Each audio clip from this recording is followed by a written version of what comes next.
and help pinpoint the cause of John's continued learning difficulties. Dr. Jay Geed, a neuroscientist from the National Institute of Health in Maryland, will help to analyze the results. Dr. Geed is one of the world's preeminent specialists in brain development research. And the results reveal something unexpected.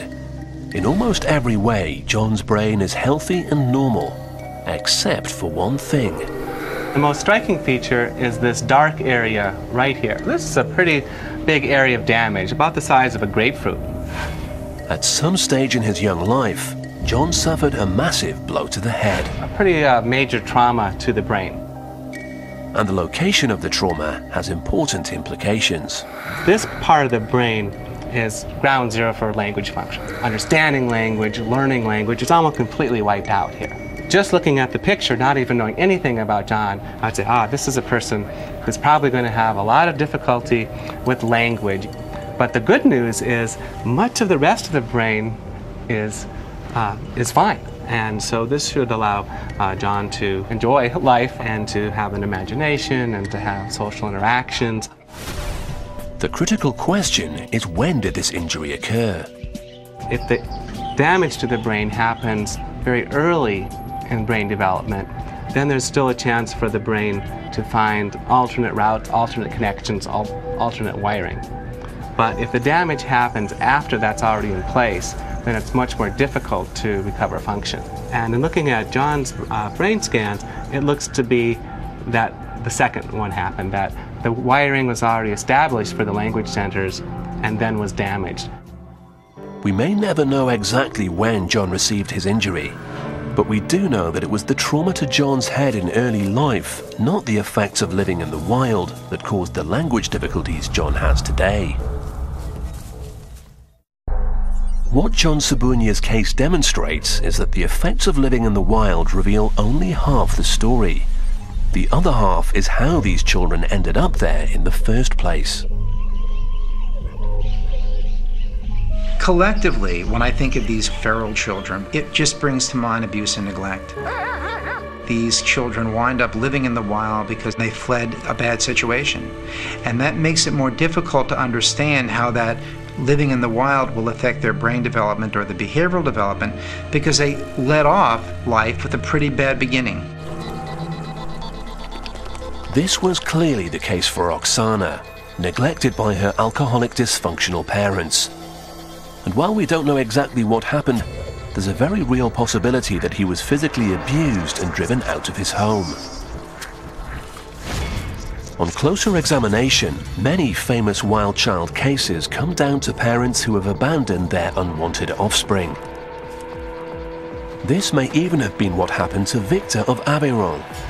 In Dr. Itard's notes, he mentions a straight-edged scar on the boy's throat. Perhaps someone took the young child out into the woods and tried to end his life. Historically, it was not uncommon for parents to abandon children born with mental or physical disabilities. This is most certainly the explanation behind one famous case, that of Lucas, the boy allegedly raised by baboons. On closer inspection, scientists discovered that the boy was severely handicapped and had been abandoned by his family at birth.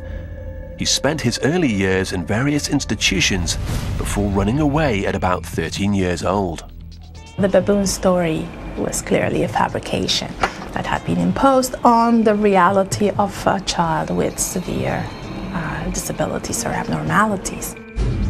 And once the rumor had been started, several people reaped the benefits.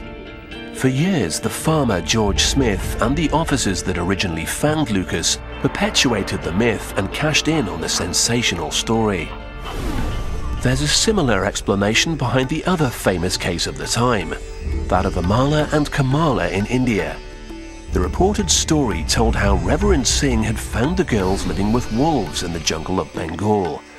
But later interviews with local villagers revealed a very different story. It turned out that he came through with a hunting party every year at the same time. Told the villagers he was looking for orphans to take to his orphanage. It doesn't take too much imagination to imagine some parents saying, We have two badly retarded daughters who are going to be a huge drain on our limited resources, and this man is offering to take them to an orphanage. So what might happen is that they were left in a place where the fellow huntsman knew to find them, and everybody's happy. So why did Reverend Singh write a long and dramatic account of fighting the wolves for the children? Adriana Benzaken thinks that his motives were probably simple. He had a group of children that he was responsible for, and the orphanage was always short of cash. Yeah?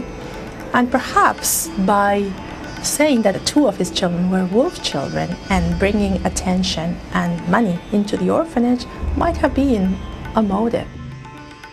The real stories behind the cases of feral children seem never to be simple.